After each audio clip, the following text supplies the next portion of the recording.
If you've ever finally got into bed, body exhausted, lights off, nothing left to do, and your chest still wouldn't unclench, your ears still tracking every sound in the house, your mind still scanning for the thing you forgot. I want you to hear this. You are not bad at relaxing. You're still on watch. And the reason you can't stand down is not a flaw in you. It's a guard who was never given the order that the danger has passed. Think about what it actually feels like.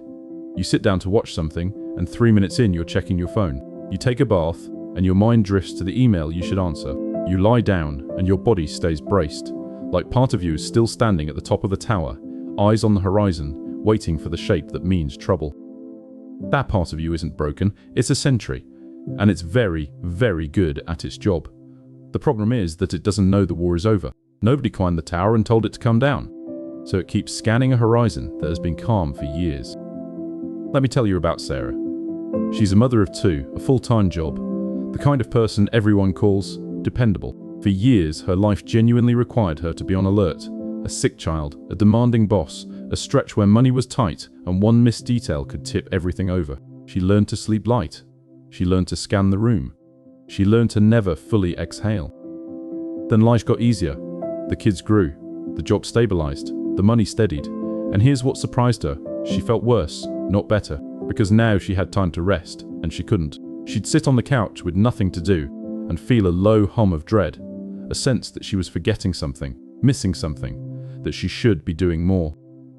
She told her friend, "I think I've forgotten how to relax." But that wasn't it. Sarah hadn't forgotten anything. Her sentry was still at the top of the tower, still scanning, because the danger had passed quietly and nobody had ever signaled the all clear. Her body was doing exactly what it had been trained to do, protect her. It just hadn't been told it could stop. And notice the trap she'd fallen into. She was treating her own vigilance as the enemy. She was frustrated with herself for not being able to switch off, which only added a second layer of stress on top of the first. The harder she tried to force herself to relax, the louder the sentry rang the bell. Because nothing tells a guard to stay alert like the feeling that something is wrong. Sarah didn't have a relaxing problem. She had a guard who'd never been thanked and never been relieved.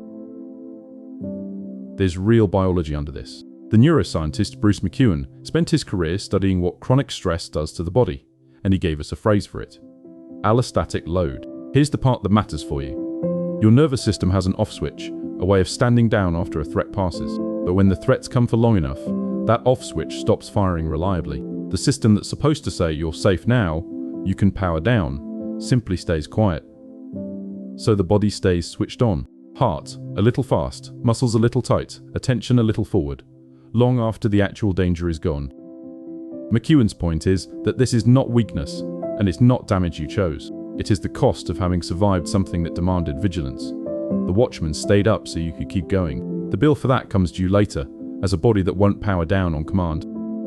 And here's the hopeful half of his work, the part people miss. The same nervous system that learned to stay switched on can learn to stand down. It's not locked. The off switch isn't gone. It's just out of practice. Which means the way back isn't to break the guard, it's to retrain it. So here's the reframe. You're not bad at relaxing, you're loyal. A part of you took a vow to keep you safe, and it has never once broken that vow. That's not a thing to be ashamed of. That's a thing to thank. But a loyal guard doesn't need to be fired. It needs new orders. You don't fight the sentry.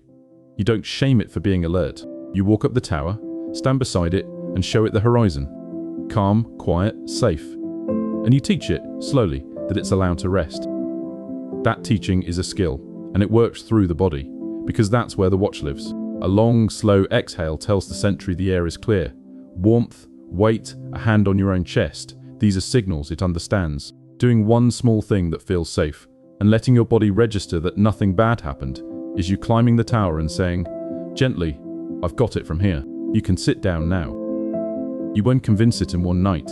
The guard has been up for years. But safety, repeated, is a language the body learns. Each calm evening is one more piece of evidence handed up the tower, and one day the sentry believes you, sets down the watch, and finally comes inside. The trauma researcher Bessel van der Kolk put it simply. He said, the body keeps the score. Your body has been keeping count of everything you survived. And the same body that learned to stay on watch can learn, with patience, that the watch is finally over.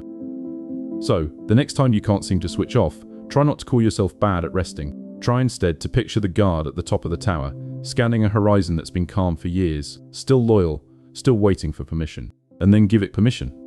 Not by force, by safety, offered again and again until it's believed. If this is the kind of refrain that helps you see yourself a little more kindly, this whole channel is built on it. One quiet shift at a time. Subscribe and stay with the series, because the next one is for you too. And I'd love to hear from you. Where in your body do you notice the watch? Is it your chest, your jaw, your shoulders? Tell me in the comments. Sometimes just naming where the sentry stands is the first time it feels seen.